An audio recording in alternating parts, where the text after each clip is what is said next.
Come with me to build a gaming computer at Hex.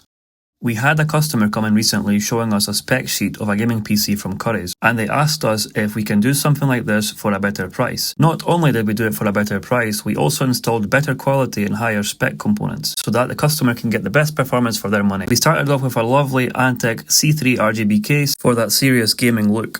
For the motherboard, we used an A620M with Wi-Fi and Bluetooth to reduce cable connections. For the processor, we went with a Ryzen 7 7700X, which is an 8-core powerhouse. For the RAM, we went with 32GB of DDR5 Corsair Vengeance dual channel. For storage, we went with a 2TB Kingston NV3 NVMe drive for fast loading times and again cable minimization. For the cooler, we went with the Cooler Master Halo 212 with an ARGB cooling fan to match the rest of the case.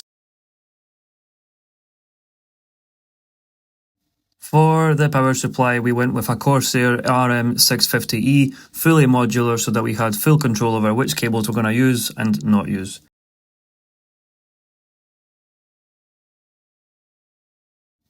And finally, for the graphics card, we went with a triple fan RTX 5060 Ti with 16GB of VRAM. After this, the build was ready for its operating system and software updates before going to its new home. If you or anyone you know are looking for a gaming PC, come see us at Hex or contact us via telephone, website or Instagram and we can tailor a PC to your spec and or budget.